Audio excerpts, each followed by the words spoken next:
A woman's worst nightmare, out for a jog in broad daylight, only to be attacked by a stranger and killed. I'm absolutely devastated by this. Who police have behind bars tonight. A mass shooting in North Nashville highlighting a bigger issue. I want to stop that pain from happening to parents. Why one suspect's previous criminal history is leading to community outrage. Tearing down Old Tent City, why some say this is not the answer to Nashville's homeless crisis. Fox 17 News at 9 starts now. Middle Tennessee's only primetime news. This is Fox 17 News at 9, your Code Red station. I'm absolutely devastated by this. In Operation Crime and Justice, a woman exercising on an Antioch Greenway is attacked and murdered in broad daylight.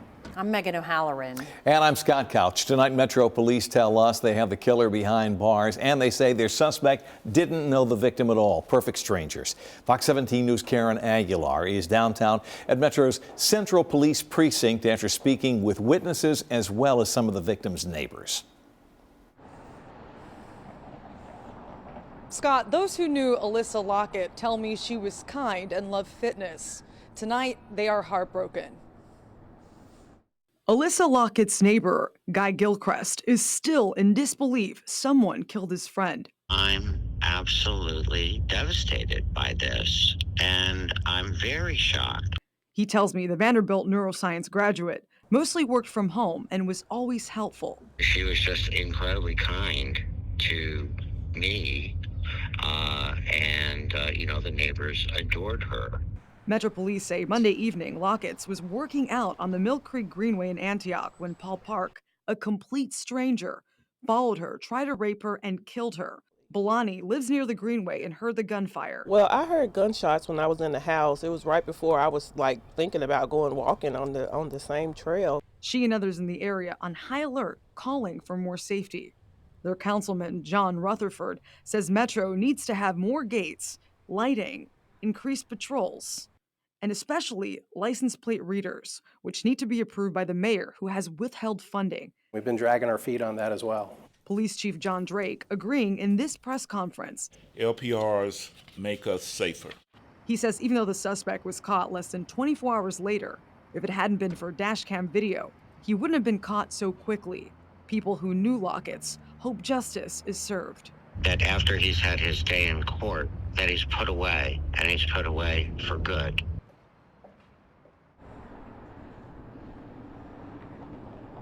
Park is charged with criminal homicide. Reporting live in Nashville, Karen Aguilar, Fox 17 News, your Code Red station. I don't want to live in a city where I wake up every morning and someone has been shot to death.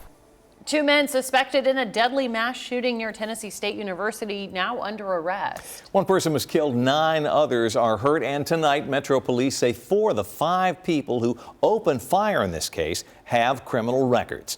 Fox 17 News' Caitlin Miller live outside the Metro Courthouse after speaking with city leaders and victims advocates about what they say needs to change. Yes, Scott and Megan. Well, we spoke with a Metro Council member and a local advocate today who both say that violent criminals need harsher penalties. They say the fact that one of the suspects was on a 10-year probation for robbery and possession of a gun is just unacceptable. A deadly mass shooting near Tennessee State University is leaving the Nashville community devastated.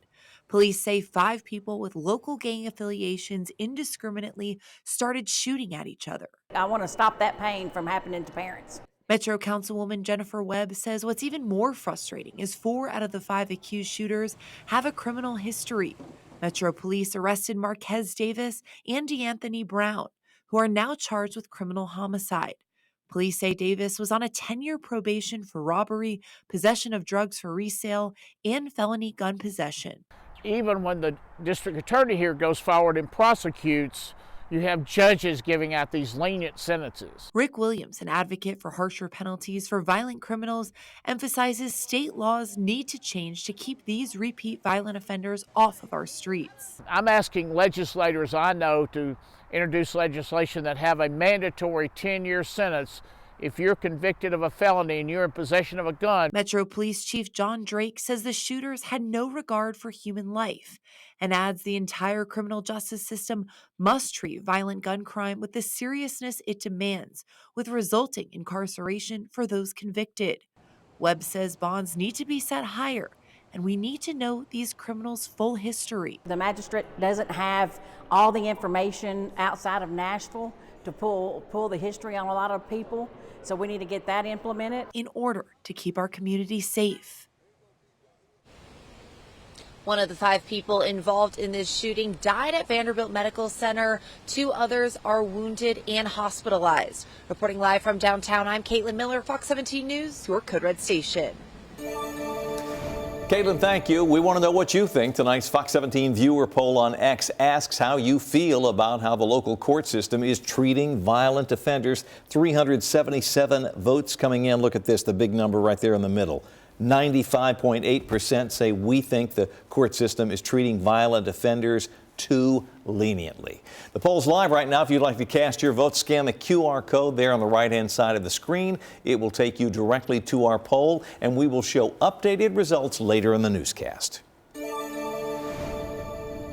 Continuing Operation Crime and Justice, Mount Juliet police arresting a Nashville man for speeding and crashing his vehicle on I-40, and then they discover that he's actually wanted in Rutherford County. Police say 19-year-old Santos Velasquez sideswiped a truck and a trailer while speeding down I-40 yesterday. When he got out of his crashed car, officers say he threatened an innocent bystander with a knife. Rutherford County deputies also say he's wanted for several violent crimes, including aggravated assault, kidnapping, and sexual battery. Let's talk about your weather. Ladies, I went out to wash my car during dinner break. It was flat out cold. Yeah, I was saying earlier, I left the house today and I thought, I'm going to need a jacket tonight, and I left anyways. And I knew I would regret it later. Well, we're not quite there yet. The car will warm up. Isn't that how it works? Yeah, that's true. That is true. Yeah. So, yes, it is chilly. It is the coolest air that we have seen since springtime. It is moving in. If you thought this morning was chilly, tomorrow is about to be even colder as we drop to the mid-30s. In fact, as we get into tonight and again into Thursday evening, the potential for a light freeze possible in these counties in purple. A little bit less of a freeze chance, more of just some patchy frost for everyone else. So mainly those east of I-65, we could see temperatures closer to the freezing mark that could bring us some decent frost, widespread frost. Again, that'll be the difference between the freeze and then a frost where we'll have more localized frost around the area. Still, anywhere in Middle Tennessee, Southern Kentucky, the bottom line tonight is to bring in any plants that may be susceptible to frost damage, because we're going to be close enough where I'd go ahead and bring them in. Tonight, temperatures already, this is a current temp, sitting at 49 degrees with a clear sky, mainly light wind as well. The radar picture quiet as well this afternoon. We actually did see a little bit of rain on the radar, very light, if it even made it to the surface. A lot of it was raining just upstairs, just above our heads, and then evaporating before hitting the ground. Temperatures tomorrow morning, look at this, 37 with sunshine in the morning hours, up to 39 by 8 and 43 by 9. The bus stop is going to be cold. We'll talk about how long the cooler weather is going to be with us. That in your Fox 17 Code Red forecast. Well, turning the tide in overdose deaths. What's saving so many lives? And the clock is ticking, the final push to get your vote in the race for the White House.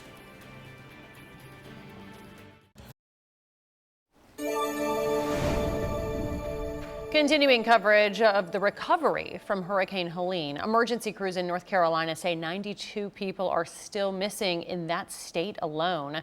The governor of North Carolina announced today a task force to find the missing people. Close to that same number of people in North Carolina died during the storm.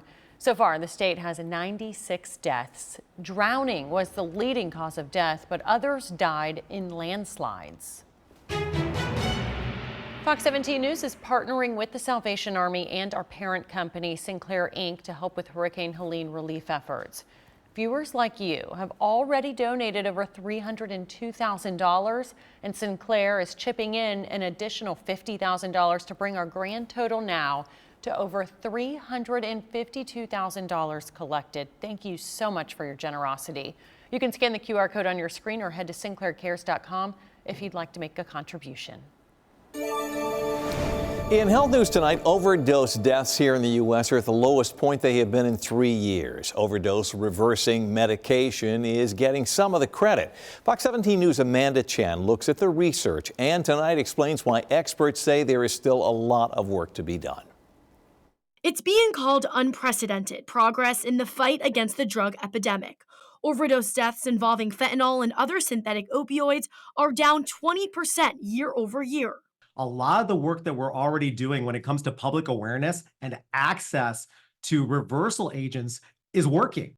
Dr. Ashish Panchal with Ohio State's Wexner Medical Center is senior author of a new study looking into how many lay people have administered overdose reversing medication. Naloxone is a life-saving medication that can reverse the effects of an opioid overdose in seconds if given immediately. Panchal says during a 2-year period between 2020 and 2022, the rate of everyday people administering naloxone to someone experiencing an opioid overdose before EMS arrival increased by more than 43%. A layperson having this in their hands can actually save someone from an opioid overdose. So trying to get this into the hands of people who can use it to save a life is critically important. The U.S. Food and Drug Administration approved the first over-the-counter opioid antidote last year against a backdrop of record-high opioid deaths. The approval allowed the medicine to be sold without any sort of prescription in retail stores and online. Of all the people who had assistance from 911, only 3.4% received layperson naloxone.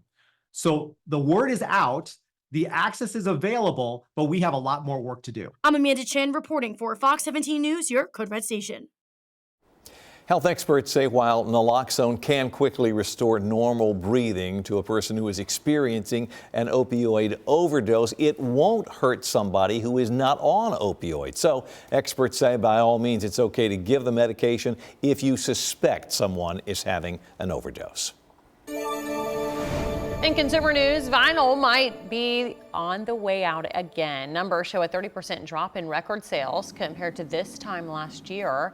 This follows a boom in the format over the past decade. Experts say costs could be to blame. While vinyl records were popular among thrift store shoppers, artists are now charging $30 or $40 an album. Streaming is also getting the blame for hurting album sales. In business news tonight, thaw no longer required. What are we talking about? Your Thanksgiving meal. Turkey Giant Butterball now has a turkey that you can just pull out of the freezer and put straight into the oven.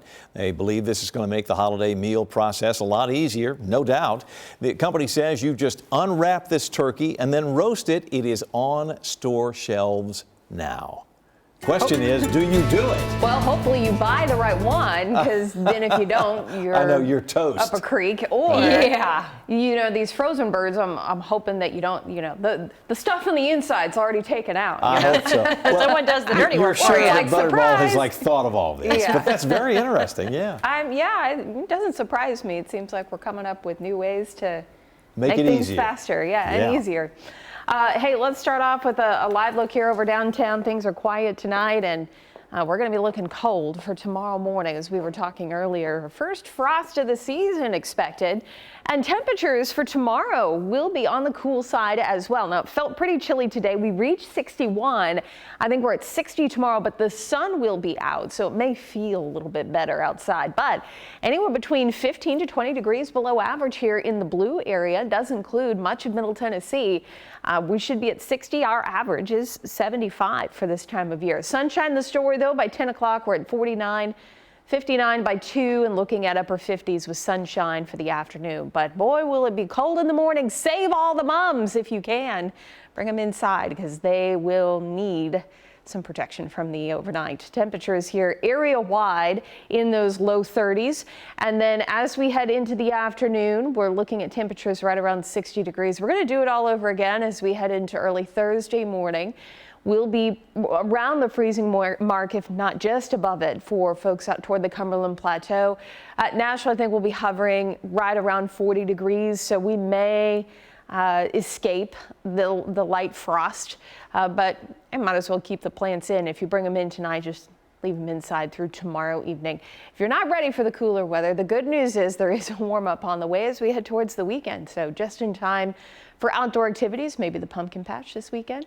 Temperatures 8 o'clock in the evening will, of course, be dropping once again thanks to high pressure. So this is one of the main reasons why we've got this cool pattern around. Another one, of course, is the colder air coming in from the north, but that high pressure gives us clear skies and light winds, which allows us to drop quickly temperature-wise once the sun sets.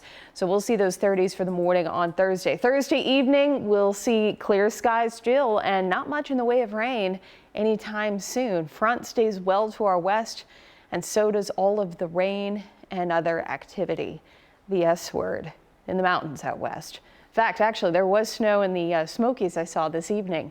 It's coming. 38 our temperature as we head through the overnight. Frost again will be possible with clear skies tomorrow, right around 60 with sunshine. We'll talk more about your weekend forecast. I do have the pumpkin patch forecast. And we're not done with tropical season just yet. We're watching an area in the Atlantic. We'll have more on that and how fall foliage is now and how much color we could expect a week from now. That's all coming up. The finish line for the presidential race just 3 weeks away. I'm Kayla Gaskins in Washington. Coming up, how gender is playing a key role in who voters support. Hey there, I'm Fox 17 News This Morning anchor Erica Glover. There is a new study showing distracted walking can be just as dangerous as distracted driving. How that data could be used to help make our city streets safer for all of us walking around? Well, we're going to share that story Wednesday on Fox 17 News This Morning. We'll see you then.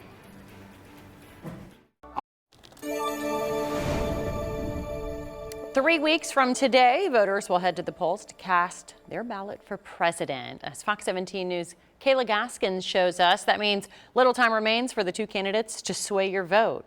And by the way, you can weigh in on this story. Just scan that QR code that will appear here shortly on your screen during this story.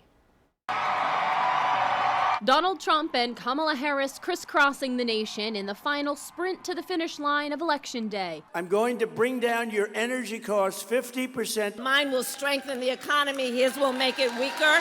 The race shaping up to be one of the closest in modern history. The campaigns putting heavy effort into swing states like Michigan, Georgia, and Pennsylvania, where a small margin of votes could tip the scales. In the background, both campaigns focused on gender-based gaps in support. A New York Times Siena poll shows Kamala Harris leading Donald Trump among women 56 to 40%, but Trump leading Harris among men 53 to 42%. Trump saying this to women voters Monday. You will be protected and I will be your protector. But also this last week, referring to Kamala Harris. That is one dumb woman.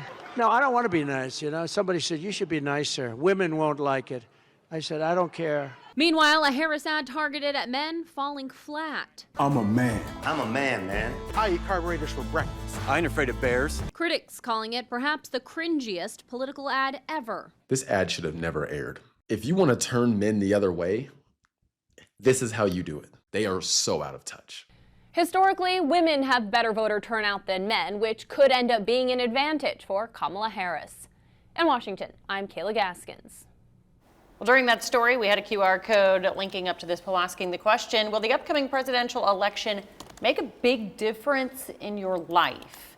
Here are the results so far from that poll. 761 people voting tonight. 81.3% of respondents say yes.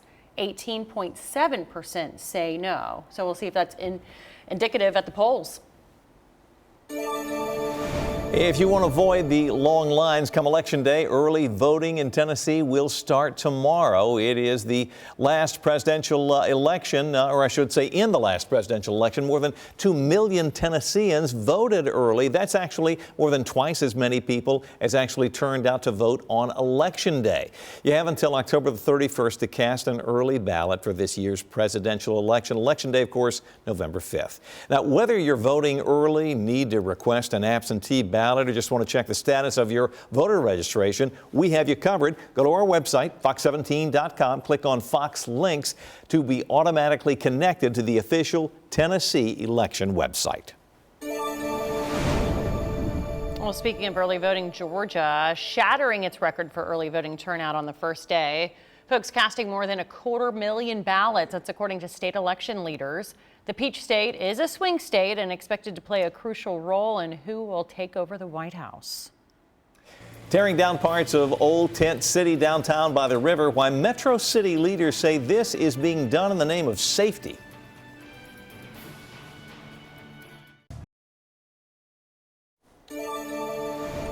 Let them come out here and live. And I guarantee you, they would build a shelter. In the high cost of homelessness, Metro contractors tearing down parts of Old Tent City downtown. This work following weeks of delays. Fox 17 News' Kylie Walker talking with both city leaders and some of the people living there in the camp. To be clear, the city is not shutting down the encampment. Rather, they're demolishing the standing structures. That means that anybody living in those structures will need to transition into tents, but they could still live there. Now, the city says that these structures were unsafe and some were even obtaining power illegally. Bulldozers rolling into Old Tent City, taking down 6 to 10 handmade structures. Tyrese watched as the city dismantled the place that he called home. The walls that were like insulated and stuff like that. Built in 2 months, but gone in mere seconds.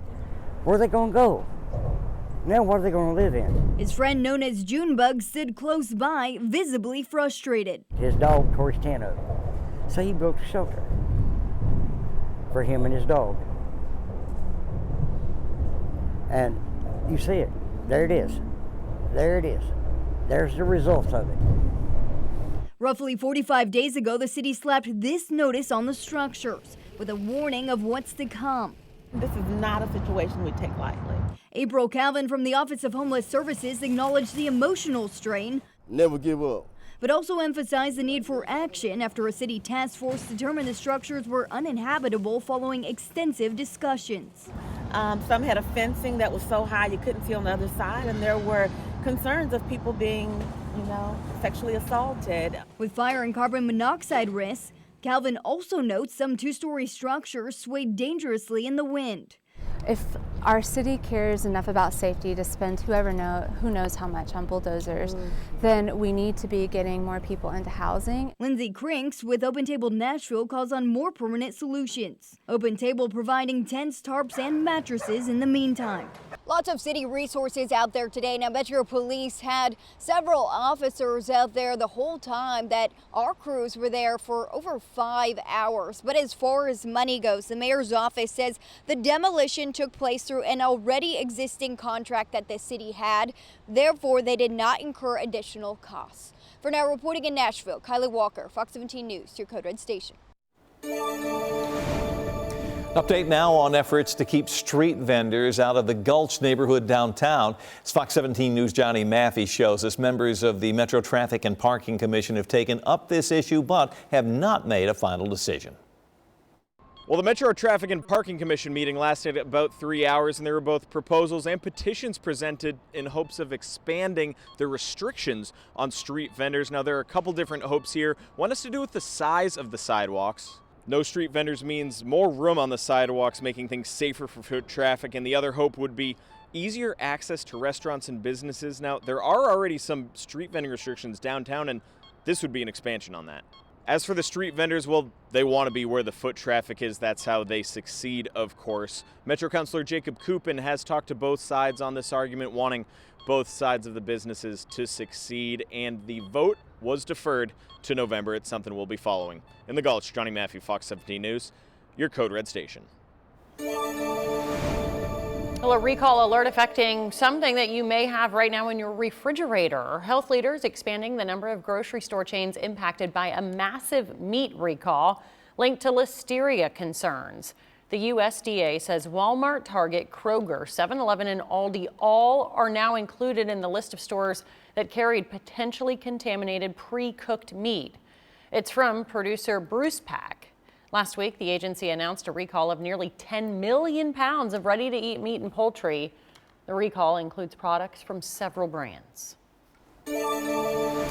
In the economy, Walgreens is getting ready to close hundreds of stores nationwide in an attempt to balance the books. The drugstore giant planning to shutter nearly 1,200 of its 8,600 locations. Walgreens' parent company says this cost-cutting measure comes after the Walgreens chain lost $3 billion over the summer quarter. Sales of groceries and other items, they say, off by nearly 2%. The company expects its healthcare business and international business to grow as it sees its retail pharmacy business slowing down. Katie? It's got a nice cold evening upon us here, coldest air that we have felt so far this season, and we'll wake up tomorrow morning again with temperatures in the 30s. Folks out and about on Broadway this evening, and hopefully they've got their jackets with them because it's one of those nights, and it seems like always the first few nights of the fall season, you forget about how cold temperatures really can be. But we'll get used to it, right? We'll get, at least we'll become a little more used to the idea of it with temperatures cooling off more and more. Tomorrow we're right around 60 here in town. That'll be one of the coolest afternoon highs that we've seen. Today we reached 61, so we'll be pretty similar tomorrow. Upper 60s in Dickson, Columbia around 60 degrees, mid 50s out towards the Cumberland Plateau. Looking ahead to the weekend though, if you're not really ready for the cooler weather, this weekend is looking great. The pumpkin patch temperatures will be in the mid 70s for both days, Saturday and Sunday. Plenty of sunshine, and we are staying dry. No chance for rain. I don't see it for at least another 7, perhaps even 10 days. We may go much of October before we see any chance for showers heading our way. We'll talk more about the tropics, what we're keeping our eye on in the Atlantic coming up. Depositing billions in overpayments. I'm Jeff Harris in Washington. Coming up, the new report detailing how much the Social Security Administration incorrectly gave out. Also ahead, music producer Sean Diddy Combs on the offensive tonight. What his attorneys say they'd like to see as he faces sex trafficking charges.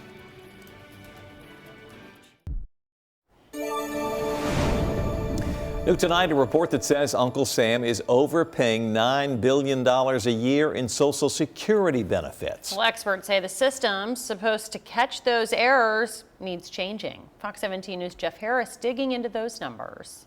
According to a 2024 report by the Social Security Administration's Office of the Inspector General, between 2015 and 2022, the agency made almost $72 billion in incorrect payments, the majority being overpayments.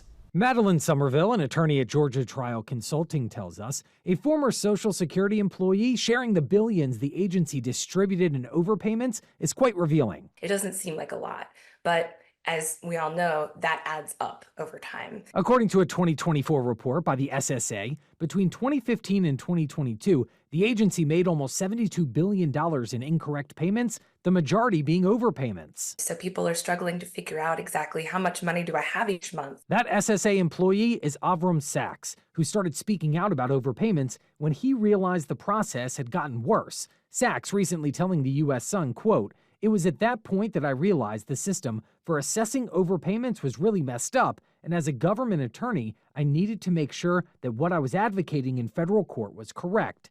Sachs went on to say that he believes overpayments by the administration are now the worst they've ever been, warning that the errors are impacting Americans and their families, something Somerville doesn't necessarily agree with. In terms of number, that hasn't been a huge cash grab. Defending itself, the Social Security Administration says about 1% of all payments are overpayments, and the new SSA commissioner announced a major shakeup of the agency earlier this year to help cut down on incorrect payments. The first step is identifying what exactly went wrong. One of those changes was modifying the way the agency recovers overpayments, changing it from 100% of monthly Social Security to 10%. As of 2023, the agency has yet to recover $23 billion. Reporting for the National News Desk, I'm Jeff Harris. Coming up, we'll talk more about the fall foliage report, including how it looks now across Tennessee and what it could look like in a week from now. Also ahead, battling back after facing serious sex charges. What music mogul Sean Diddy Combs' attorneys want to see. And misinformation slowing recovery efforts. The danger in North Carolina tonight.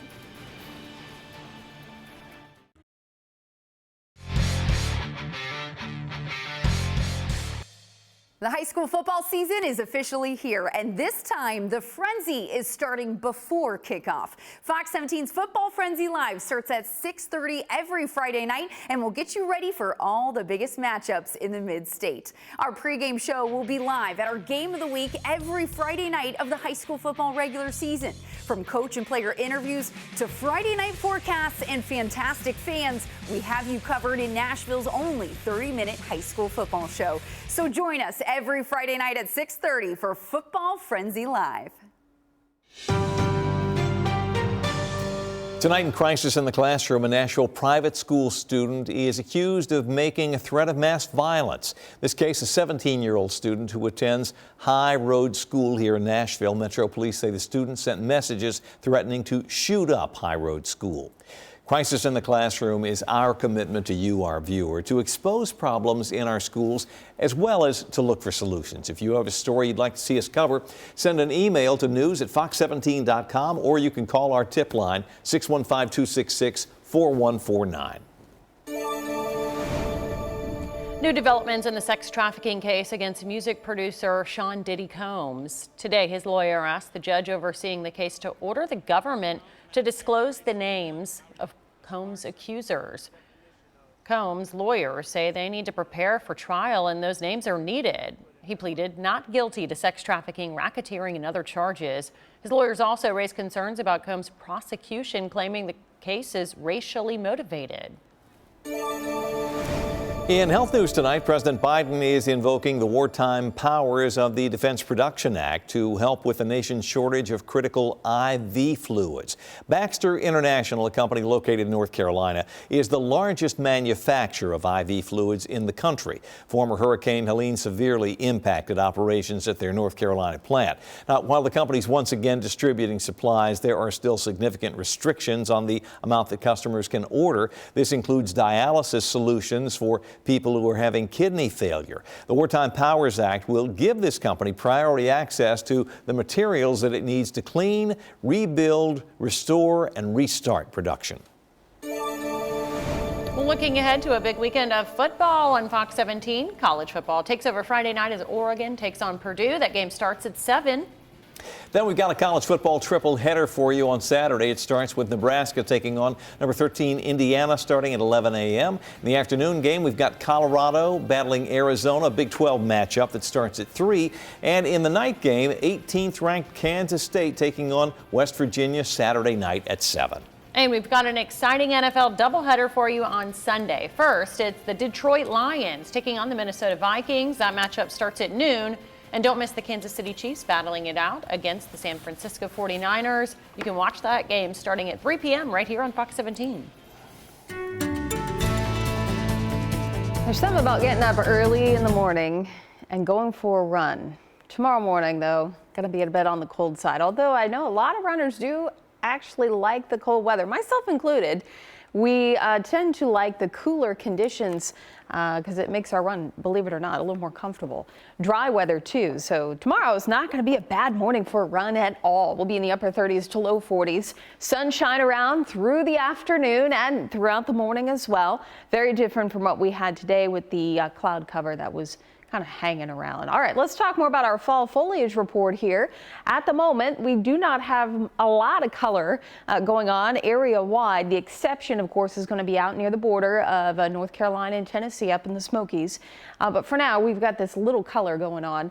We take a look at a week from now. The forecast does begin to show a little more color starting to pop up. Now, typically when we get into the second half of October, we do start to see more of that color pop with average peak fall foliage any given year. It's typically that last week of October into early November. Maybe a little early this year, just given the fact that it has been so dry. But as long as we keep the sunshine and the dry weather around, those leaves will hang on at least as long as they can until they're just too dry and they fall off. We don't have any thunderstorms or any other types of systems that are going to come in and blow them all off at one time. So we'll start to see more of that color change. Now let's switch gears here and talk more about the tropics. There is some development out in the open Atlantic, something that we've been keeping our eye on for a few days. Next few days, not too concerned, a low chance for development, but as we get into the next 7 days, that chance does go up a little bit as far as the potential for a new named storm, and that would be Nadine. So that would be the next one on the list here, with Milton, the last one we checked off. Beyond that, we've got Oscar, Patty, and Raphael that we'll be looking for. Sarah, Tony, Valerie, and William will round out our list for the year. But again, we'll be watching for the potential for tropical development as we get more into I would say, next 5 to 7 days from now. As we take a look at your 7-day forecast back here at home, we remain very nice and quiet, cold the next few days, but then warming things up. So we got a little bit for everybody here. We'll see the sunshine around for the weekend with those highs in the mid 70s, closer to 80 degrees as we get into early next week. Keep in mind the average high for this time of year is around 75. Just ahead, misinformation putting lives in danger. The claims from FEMA tonight. In a special delivery, what makes these pandas so special?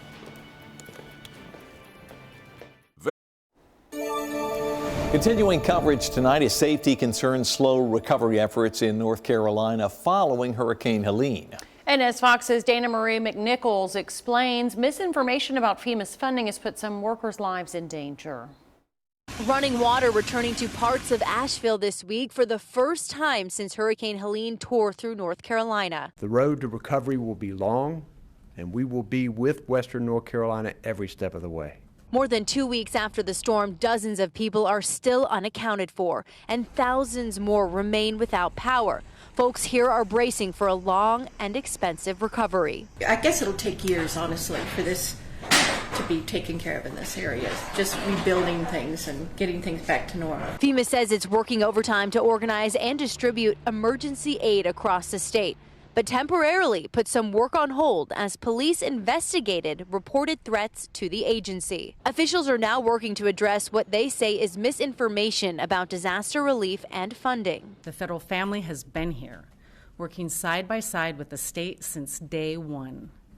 These are people who put their lives on hold to help those who have lost everything. The agency says workers are now back in the field, going door to door to survey the damage.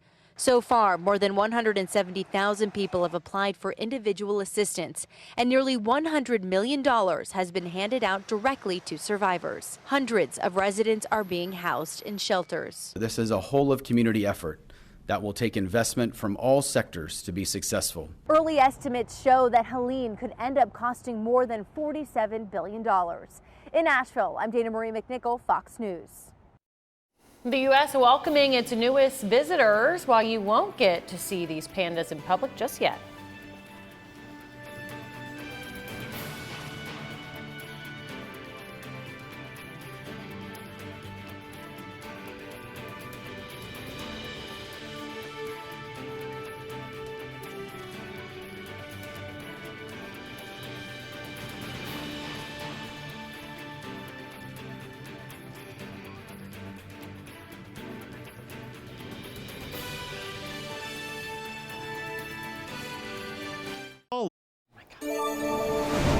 New tonight, panda mania is in full swing, stretching from China all the way to Washington, D.C. Well, a special FedEx delivery arrived outside our nation's capital today, and giant pandas, Bo Li and Xingbao, landed on the appropriately named Panda Express. A team was ready and waiting to transport them to the Smithsonian's National Zoo, where they'll be housed. This is an agreement between China and the U.S. And because I love my country and I love pandas, I support it. Very nice. Now, it took months of planning to pull off this major transfer. Again, these are giant pandas. The public's not going to be able to see them right away, though. The National Zoo says the animals will need some time to get adjusted to their new surroundings. I'm Janae Bowens with advice on how to get out of debt and how to be frugal this holiday season. Vice President Kamala Harris accused of plagiarism in one of her books. I'm Christine Frizzell with a look at the details and the response from her campaign.